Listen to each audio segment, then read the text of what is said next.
And welcome to the 5th episode of the Brood Sages, Stormbound players with a head for the game. I am joined, as always, by Sabaiku and Arthas Rue. Guys, how is it going? Fantastic. I'm doing amazing here. I think we all are this week. This has got to be one of the most exciting weeks to be a Stormbound player. And in fact, we are so chock full of information today that I'm afraid we're going to have to get rid for this episode only, at least, with our how our weeks were portion of the podcast. So I'm just going to assume everybody's was good, right? Everybody was fine? Oh, yeah. Great. Great. Okay, moving on from there, there's some news. Part one of the news we alluded to last week, which was that there was an Ask Me Anything with the game developers.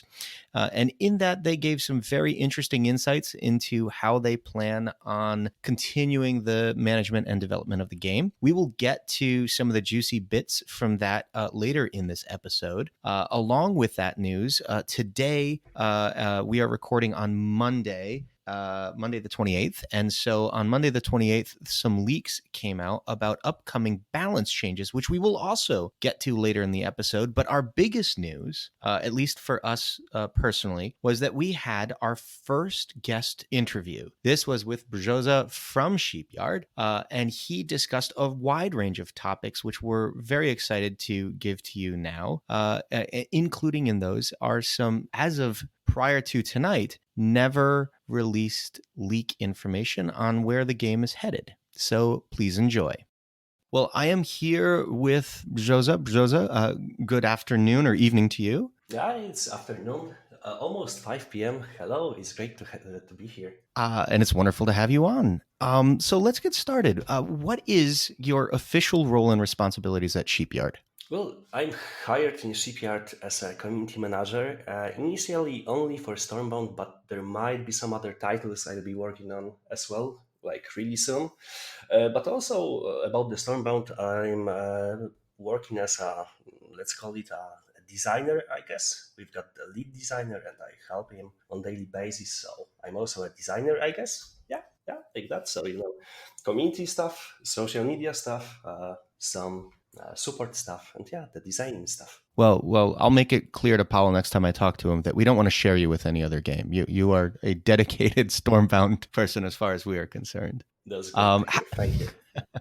How did you get started in gaming? What was the first video game that you really fell in love with and started getting addicted to? I can recall two titles. The first one is the Hercules. I played on PS1 with my mother when I was I don't know, maybe 3 or 4 years old. But after that, my first PC game that I totally fell in love, and I also played it for like incredible amount of time because I just couldn't handle it and didn't know how to pass some levels, was a game called Evil Islands. I'm not sure if you know it. It was a totally old school RPG, which isn't that good, by the way. I checked it a few years ago, and it's a total crap. And you got into streaming for a little bit, did you not? You've been a streamer for a while? Yeah, actually, I've streamed almost 3,000 hours, mostly CCG games, mostly Gwent, actually. Yeah, it was due to some pause in my company workflow. I've been working on one project back in a day, a big one, and then I had to wait for a few people to join with their how to say it. I don't know, their actual input. Since I was so busy, I decided to buy a microphone and a camera. I started the first stream, learned how to do it in 2 days, Googling stuff, and that was the first time actually. And it was Gwent, by the way, so card game as well. Yeah, I've actually played a bit of it. It's quite fun. Just as an aside, do you like the Netflix series on Gwent? Have you seen it? It's a difficult one to talk about. I've read all the books. I've been a fan since very early stages of my life. Well, the series was kind of exciting. Let me say it was 6 out of 10. But yeah, it was good. It was pretty good, and I will watch the second season for sure. Maybe we'll do a watch party at some point. Yeah, sure. Why not? When did you start playing Stormbound? That was the day when I was trying to get hired to Shipyard, actually. I found the job offer. I looked what this game is about. and I thought to myself that I love it. So I decided to send my CV. I hope it's the same in English. My resume, I think, yeah, in English. Yes, your resume. Yeah, so when I got scheduled for a meeting with Pavel, our CEO, I was already after like 20 hours of playing Stormbound and totally addicted to it. So that's how it started. Awesome. And what is your favorite faction? My favorite faction, I think it's Swarm. Yeah, it's definitely Swarm. I've played so many Swarm games comparing to other ones. I just love to rush, you know. I love to aggro. I love to finish games ASAP. That was the same in Hearthstone. That was the same in Gwent, also in Legends of Runeterra. I just like to aggro, you know. Oh, for sure. And what cards or mechanics do you particularly enjoy in the game? It's a tough one because I can answer that from the designer point of view and also from the player point of view. For example, I love to convert, I love to freeze, but it's not exactly how I want it to look like yet, at least. Uh, as a player, it's very enjoyable for me. But from the designing point of view, it's very problematic. Mm.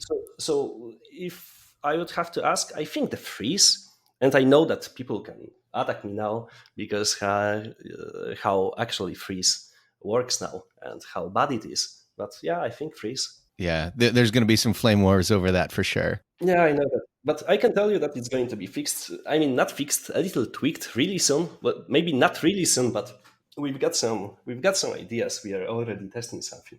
Oh, you heard it here first, folks. All right. And last thing about your personal experience playing Stormbound, what's your username and password?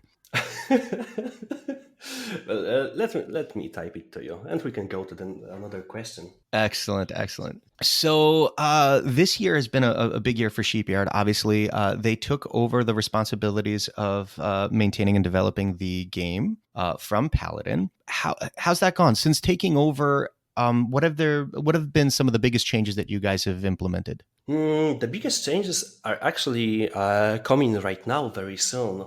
I don't know if I can talk about them yet, but you'll find out within a few days, I think. Yeah, all the previous changes that we've made since April was like minor, a little small ones. We are testing our capabilities. So all I can say is that you need to wait a little bit longer for the big ones, but they are coming. That I can promise.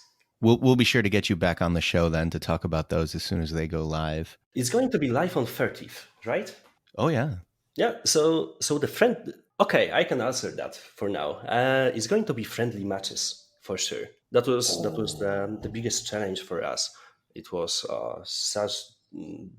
so difficult to actually implement and also program it so it doesn't make any problems, etc. But yeah, the friendly matches. Now you showcased in the Discord server a little while ago a menu for friendly matches that allowed you to implement any of the brawl systems. Now you don't have to confirm or deny right now, but if you just accidentally tap on your microphone twice to tell me, is that actually going to be what's going live next week?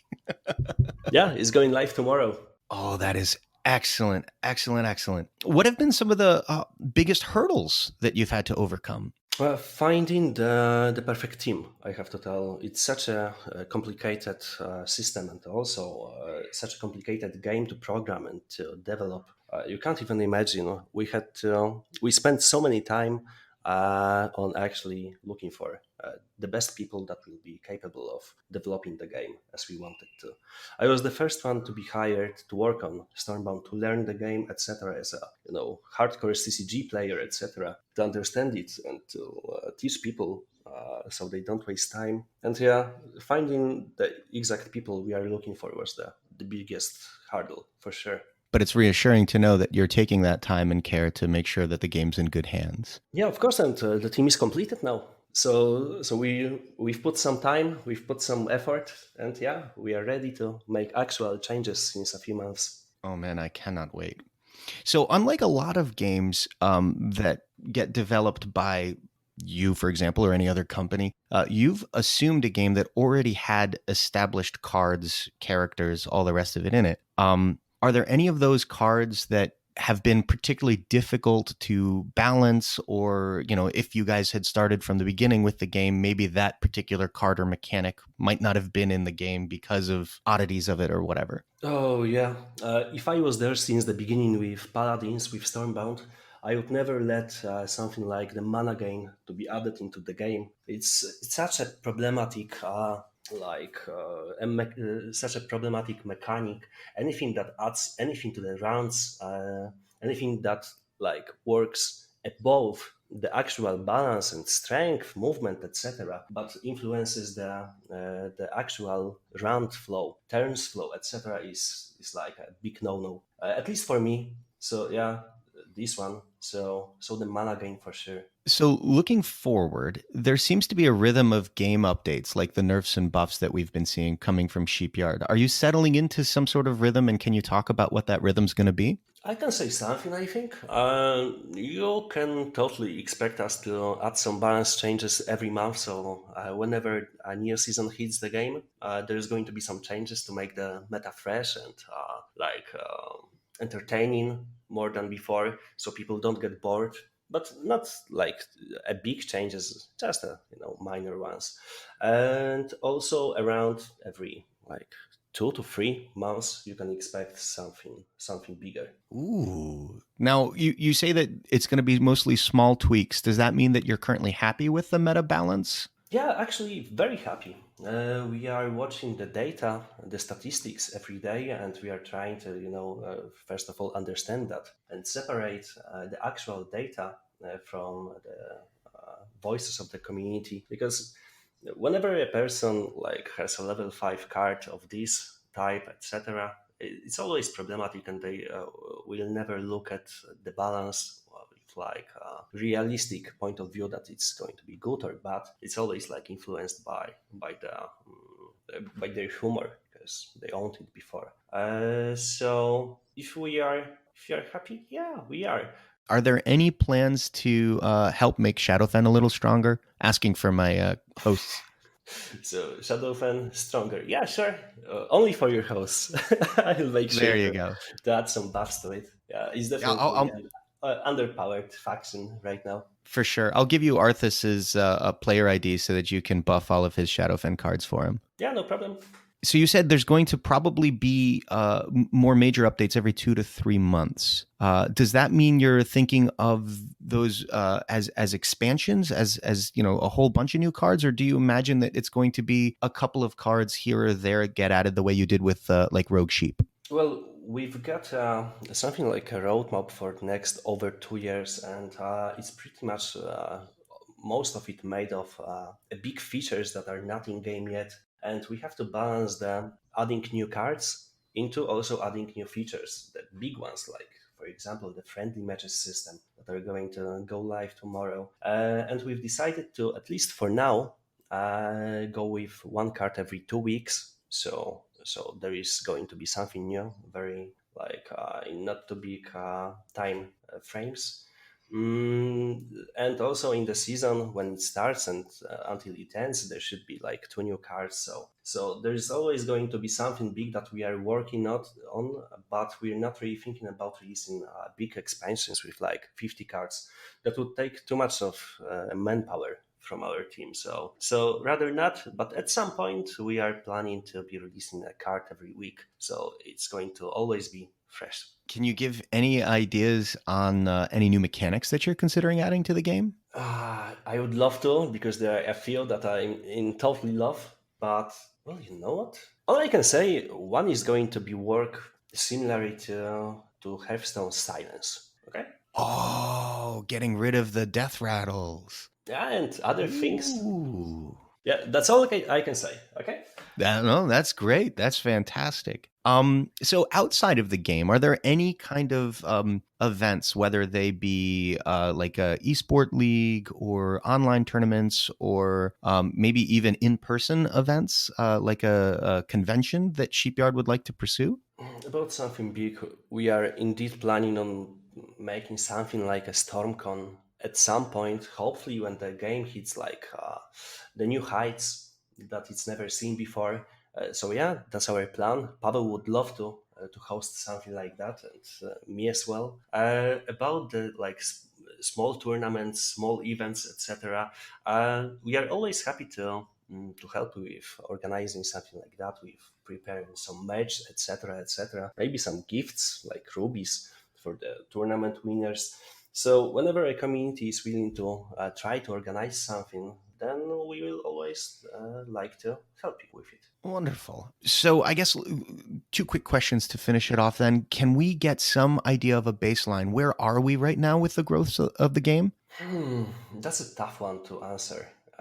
We are at the beginning, I would say. Yeah, we've got some estimations, and definitely it's a good start now. And then we just celebrated the third anniversary of the game. If you do come back a year from now, describe how you would like to see the game in the community a year from now. In a year, yeah. Mm-hmm. I would imagine, and I would love to see a Discord full of people with like two, maybe 3,000 live people online all the time, with social media feeds filled with comments, likes, ideas for the new modes, for new cards, etc., etc. I would totally see Stormbound because I know its potential to actually be amazing and big as other big CCG titles. So if I came back next year, let me tell you that I'm pretty sure, actually, I'm sure that in a year I'll be very happy knowing what I know right now. Oh, that is exciting. Hopefully, you come on more often than just a year from now. But when you do come on in a year, I will certainly ask you. First question will be, are you happy? Well, Joja, thank you so much for the interview today. This was wonderful. Congratulations on celebrating the anniversary this past week and a wonderful rollout of everything that went with that celebration. And good luck on the rollout tomorrow morning. I hope it goes beautiful and smooth. Thank you very much. It was a pleasure to be here. Okay, guys, so that was a very interesting interview, and it's yet another breadcrumb in a trail of breadcrumbs that Sheepyard is now leaving for us. I think we can start to put together a picture for our listeners of where Sheepyard is moving Stormbound, especially now that, as they said in the AMA, they've finally feel like they've taken over full control, that it took a while for them to kind of gain competency in developing this code base. And also, if you notice, Brzoza said that they finally feel like they have the full team on board now. So we can assume that these October 1st updates are the first sort of real, we've got both hands on the wheel and we know where we're driving Stormbound updates. And with that, let's go through some of them. Let's discuss some of the mechanic discussions from that interview. So you talked about how they have assumed control of the game here, and he mentioned a couple of mechanics that he described as problematic from the designer's point of view. One of them is one that we had identified early on, where mana gain allows you to just do too much with your turn, and it's very difficult to balance. Specifically, Winter Pact just does not have great early game cards, because having good early game cards and good mana gain that allows you to do more with your turns later in the game just kind of makes you a little too overpowered. And I think that's really evident in Sheepyard's perspective from the way that they rebalanced Gift of the Wise and Frozen Core very early on in the game. Yeah, definitely trying to minimize that impact. Arthas, what did you think about the mention of freeze potentially being a problem? Well, freeze being a problem, it is something that the community has been very vocal about, like before, especially when freeze was, at its like peak many, many months ago. It's basically a year now. I think it's more of like the way it impacts the user experience and how it just really saps out the fun of the game when you're against them, and then also kind of feeling like you're forced to join the freeze meta as the only way to counter them. It wasn't really healthy for the game at all. So I'm excited to see that they are still trying to fix it, and I'm really curious to see what they have for ideas. So I'm gonna go back. I'm turning 40 this year. I'm gonna go back until, let's see, I was probably around 11 or 12 years old. I have two older half brothers, and they were both much older than me, about 8 or 9 years older than me. And so one of them was right around 19. And at the time, he could grab both my wrists and hold them together with one hand while smacking me in the face with the other. And that's kind of what freeze when it's at its full power feels like, right? You are completely incapacitated and unable to do anything. You see it coming, but there's nothing, you can't do anything Yeah, to there's stop just it. no counterplay, and it's just not fun. Right. So, what do we think the new freeze is going to look like? It sounds like they're planning on some minor changes, not a complete overhaul. And I think that's right. I think I mean, I can't speak to it as much as Arthas can. So Arthas, maybe you'd like to answer this. But my initial take is that the current freeze is closer to imbalance than the old freeze was. I guess if you mean by imbalance as in like underwhelming, then yes, for sure. It's just really hard. It's really hard for players to really optimize the freeze strategy. I like me when I played a couple days ago, I tried to play Zavana with freeze. It was just really hard to play her because of the way positioning had to work and the way that my units are in the way while I'm freezing others, and I need those spaces to actually synergize. It made it very very awkward. So it's like, well, I'm not really sure. And what excites me the most is I actually personally do not have any ideas how to fix freeze. Something that froze as a on death, so that you could play it this turn with the mana budget you currently have, and those units would be frozen for your following turn to allow you to do things that synergize with frozen minions with a new set of mana. Oh, so like a whole setup for it for the next turn. Rewarding players that can plan ahead, though. Correct, Mm-hmm. exactly. So it's not quite as overpowerful as allowing you to do it all on one turn, but at the same time, it gives you some more flexibility with being able to do not only freeze, but freeze synergy cards at a lower mana budget. We don't have time to speculate too much because there's just so much in this episode. I will simply say that there was one other thing Jose said when he was talking about freeze being one of his favorite but most problematic mechanics. He also briefly mentioned that convert was in that same category, although I couldn't quite understand whether he meant that convert was one of his favorite mechanics, or that it was a favorite mechanic that was also flawed and needed rebalancing. He didn't seem to indicate that it needed a rebalancing, but he did say it is problematic from a designer's point of view, and I suspect that it's limiting the design space for the team.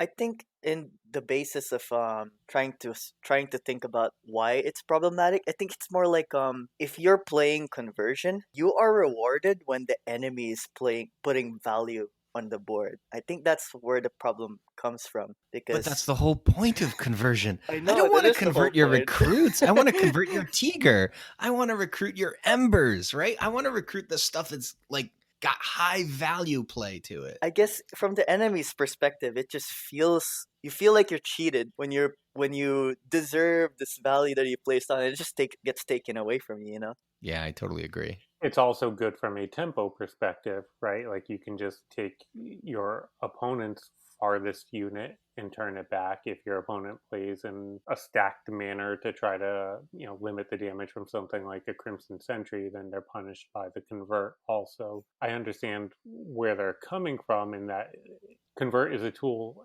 that has a lot of power, but it feels like the way it's currently implemented has enough limits with the strength limit from clerics and the positioning limit from clerics and brood sages that Mm-hmm. sorry, clerics and blood ministers, that it's reasonable. Yeah. I'll be the one counterpoint voice to it and say that clerics should have a weaker body. If and this is the same kind of argument that we had in episode 3, OK Boomers. If blood ministers needed to be reduced because it provides such a value swing when it's played, and that you shouldn't get the additional tempo advantage of the body, then clerics, I think, is too big of a body and should likewise be nerfed. I disagree.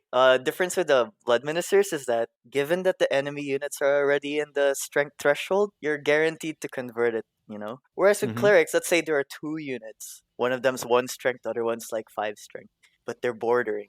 and there is still that randomness that you have to deal with. And not to mention, the clerics can only convert one, and sometimes you can't really choose which one it is. That's fair. I'll agree with that. Okay, so moving on from here. Speaking of mechanics in the game that can really punish value plays like Embers of Ooh. Chaos, Josa let slip. I don't know if Pavel's particularly happy about this, but he let slip that they are playing around with some kind of silence like mechanic for the game. And all I have to say is yes. This will definitely make games more interesting and potentially giving control decks another tool to play around with. I heard that it was with inspiration from the silence mechanic in Hearthstone, which I have no idea how it works in Hearthstone, by the way. So in Hearthstone, silence mechanic will remove any sort of on death effect, but also remove any sort of card text like after taking damage, and also remove any buffs that have been stacked onto the card. So you play Blessed with Brawn, for example, and immediately you can just silence all that extra buff away. I don't know if that's necessarily what they're Ooh. doing, but being able to like shut down Lady Rhyme just to her base health, for example, like the health that she was played with. That's interesting. I don't think it's more about like undoing something that's already happened. It's more like preventing something to happen, right? So like things like on death effects, right? Like if you would stop Crimson Sentry from exploding or stopping elders from triggering their abilities when they do take damage. But not like if they've already done the ability, then it's just undone. So my biggest concern with this is that in Hearthstone, silence during certain metas where there were high value or high health taunt or other sort of continual value minions being played in the meta at a high rate, silence became an auto include, right? And so I already feel like gifted recruits and green protos are effectively in 99.99% of the decks. If there was a silence unit out there that had the sort of full range of silence abilities, I feel like it would potentially, not knowing the the stats on the unit, its mana cost and health, but I feel like it could potentially be a third auto include, and now we're at 25% of our deck already being spoken for before we Yeah. even know what faction we're talking about, right? Like that's a little scary. Well, and we don't even know if it's limited to enemy units, but it could be play green prototypes and then silence your own green prototype so you don't have any negative effect from your own unit. That's Ooh, very that's big brain. exciting. Oh, I like this. I like So the this question too. is it limited to enemy units or can you target anything? For example, if your unit gets frozen, maybe you could use it to remove the freeze effect. Well, yeah, but you would be playing it after the freeze effect already prevented them from moving, so I don't know what benefit that would be. There. All right. For another example, if your unit gets poisoned, you could use it to remove the poison effect. Okay, that I like. Confusion. Remove your enemy's ability to play Amber Hides if he's trying to set up Copper Skin on one turn and Amber Hides on the next. Dang, Subaika's got the brains for this. What if it didn't silence units but could also silence towers? It better be temporary, otherwise, poor guy. That would be fantastic. Your true shot is now a Fort of Evan Rock. Good game. Mia that next turn. Enjoy. Yo, you silence your unstable so Mia doesn't break it. Right? Now you're thinking. You put a 2-mana tower to hold your front line, and then you silence it so it stays holding your front line. And now it's stronger than Evan Rock. Oh my gosh. Now we don't know if this silence is tied to a spell, to a unit, or both. We don't know if there's a geographic constriction on the board or if it's going to be applicable anywhere. There's a lot we don't know about it, but there's certainly a lot of possibility there. Yeah, I agree. I'll close just by saying if Convert has Sheepyard a little concerned because it feels bad when you're playing high value cards and you get them stolen. I think there's a likewise consideration for feeling bad when you play your embers and then they silence. Feels bad is one thing, but making it so strong that it's an auto include in every deck is worse, because Hmm. having some variety in what you play against is very important. So I do hope it's thoughtfully implemented. I am glad you bring this up. Looking at everything that they said in the AMA, everything Broza said in the interview, and even all of the nerfs and buffs that they've done to date, including the ones that they leaked on Monday of this week, I feel like Sheepyard's entire strategy right now is to try to broaden the cards that are seeing high rates of play in the meta. Oh yeah. My current take is that at the beginning of this year, as a business, they invested in intellectual property. They bought it from Paladin or licensed it. They're renting it, however you want to think of it. And they then got a hold of it, took a look at the data, and realized that they bought a whole bunch of intellectual property, but not all of it is being leveraged. A whole bunch of it is seeing zero play. And when you think about it, the low hanging fruit for them as a business was to figure out ways of getting the meta expanded without ever having to actually make another card. Just change the balancing, change the strengths of certain cards, and try to increase by maybe 30, 40, 50% the number of cards that see high rates of play in the meta. Boy, it would feel like a whole new game at that point, and they haven't had to try to develop new cards. So with that involved, one of the things that Joseph said several times is that they want to keep the meta fresh. And as part of that, they plan on having monthly changes. They're going to balance, i.e., nerf and buff cards each season. And on top of that, in the mid-season, they may introduce a card or two. After that, there will be larger changes to the game, not necessarily to cards, but to the game every couple of months. So I'm going to ask you first, Sabaiku, is this schedule enough? Does it need to be faster? Will the meta settle out? Or is this perfect? It will always be perturbed and there will always be stuff going on. I'm not worried about faster changes being needed. This game does not have the high player base that Hearthstone does. It's really taking longer for the meta to settle down, and new decks are being discovered still from the rounds of card changes that have been made by Sheepyard. The winter control decks, when everyone said winter was a dead faction, us included, really have taken over, and surprisingly, winter is really relevant again and still very strong, and nobody really tried experimenting with it for like a month. I'll take the blame on that. I said it was dead, and yeah, the Underground Springs Ulf deck is certainly a legit ladder deck right now. I am extremely guilty for playing such a deck because after leveling up my Aaron to 4, ooh, just been wreaking havoc as an actual whale. And yeah, I feel bad for not saying I'm a whale. So Arthas, you've been in this game for a bit. You how long have you been playing? Not since the beginning, right? But you've been playing for over a year, right? Almost, I think it's been 2 years now for me. 2 years. Okay, so Yeah. to your experience in the game, the idea of cards being adjusted monthly and maybe a new card or two introduced like 2 weeks later, does that sound like an adequate amount of change to the game to keep it fresh and new and fun? Ever since I got like pretty good at the game, like starting like platinum, it's honestly been the one thing that I wish they did. I wish they did monthly changes or even more, because before Stormbound I played a lot of Clash Royale, and Clash Royale does a lot of balance changes, and it's really amazing how much the changes, even if the changes are very minimal, like they're a bit insignificant sometimes, it's enough of a placebo effect to get people to start experimenting on cards they haven't really played before. And it really shakes up the meta and keeps things so much more fresh. And I'm so glad that they're doing this, because it's really something that I really, really wanted for this game. Obviously, there are some opinions out there that maybe don't want too many changes, especially because of let's say they invested a lot of fusion stones on a really powerful epic card, and then it gets nerfed to bits or something, right? They're gonna feel a bit cheated with that. But at least there are some monthly changes, so there might be some things that would pick you up if let's say your favorite card got nerfed a bit, but then there's this other one that's like in your top 3 favorite cards that got buffed, and you're happy with that. And like Brazoza said, the monthly changes would be mostly minor, and I agree, it should be minor. It shouldn't shake up the meta too much.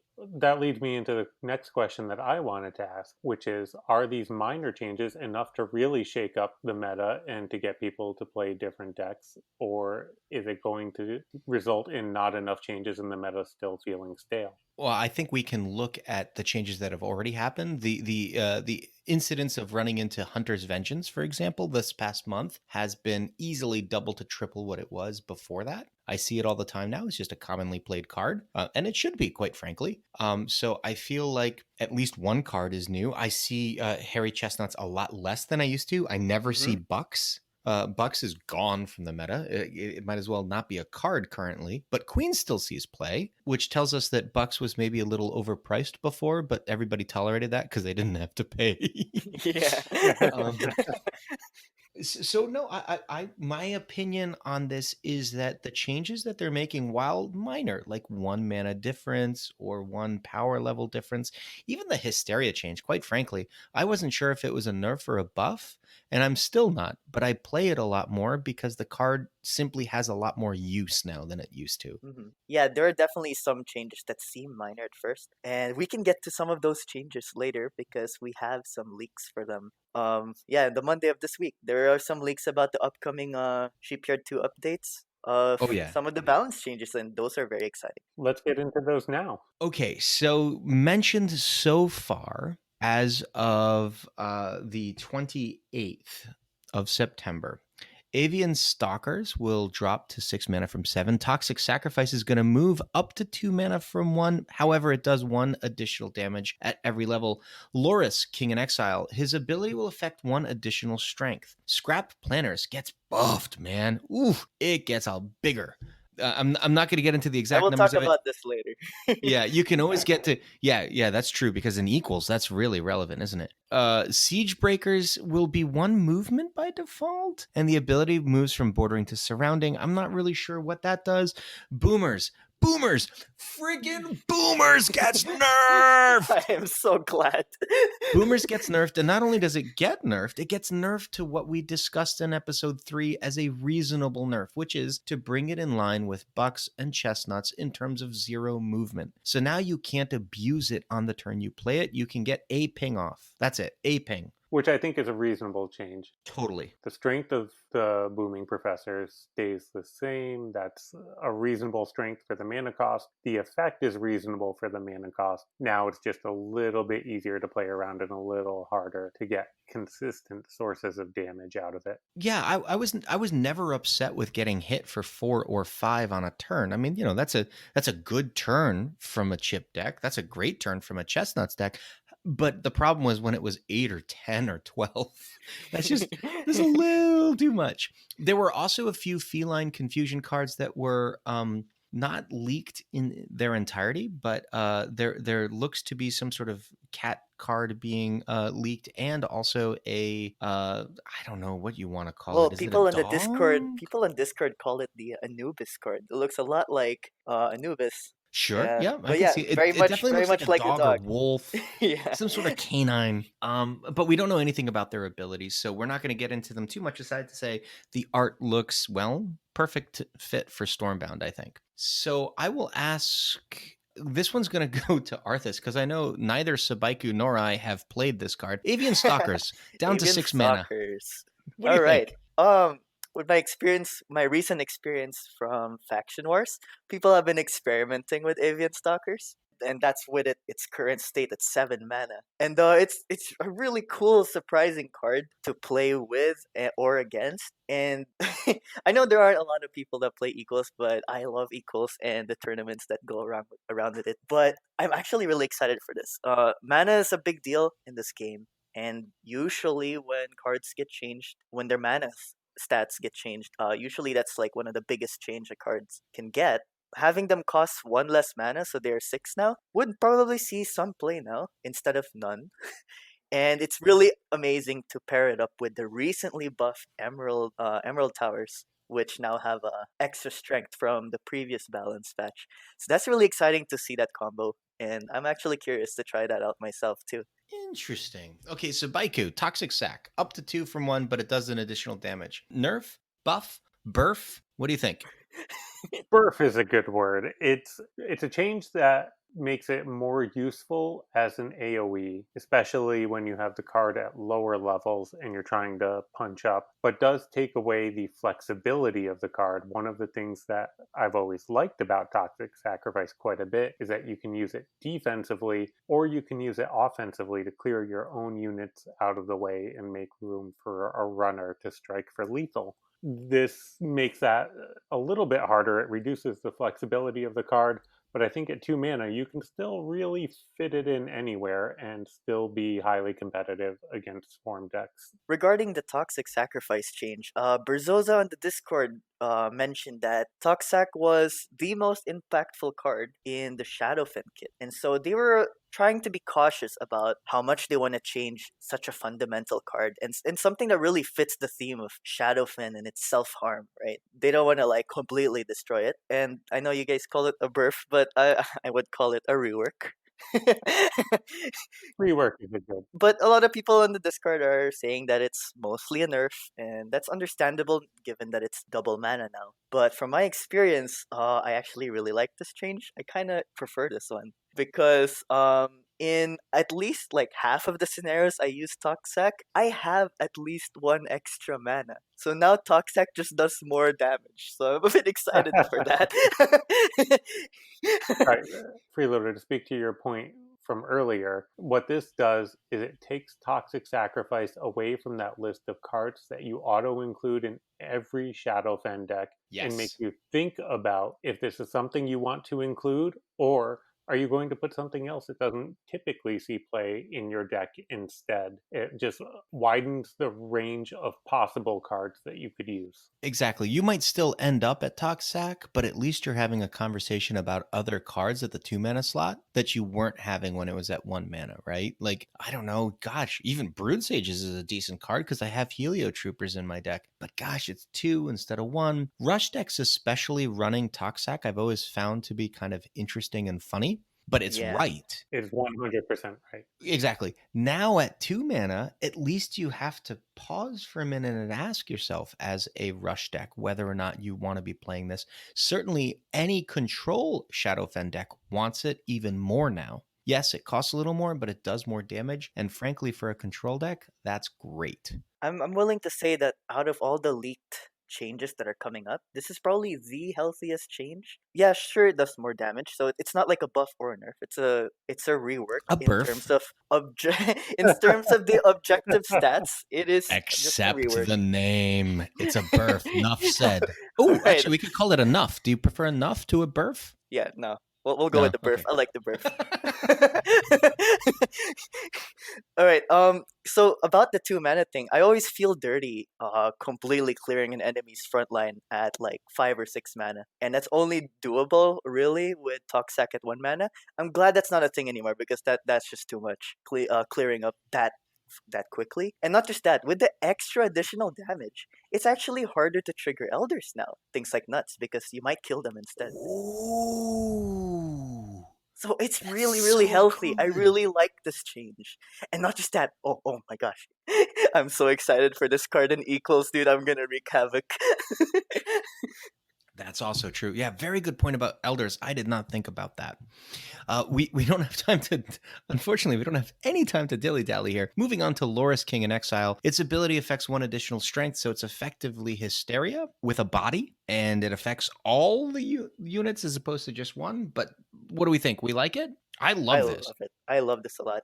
As a Loris user myself, I always found that the only thing holding him back was that, oh, I wish the ability was just 1 more, and they gave exactly that.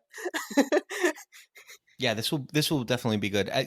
Mine's only level 3, so I always blamed it on having just a low level card, but now it'll feel like a level 4, which will feel great. We're gonna skip scrap planners for just a second because I think we've taken care of boomers. So the only other card to discuss right now is Siege Breakers.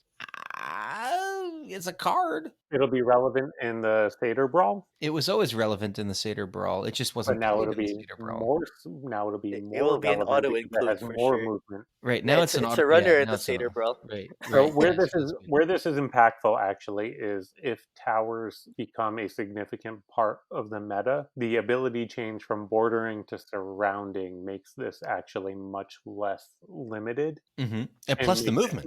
makes it an actually viable tech card as opposed to something you don't want to include even when 40% of the meta is ironclad. Given that Siege Breakers has been a meme of this game for a very long time of how useless it is, it really deserves the insane buff with the +1 movement and changing the ability to affect surroundings instead of bordering.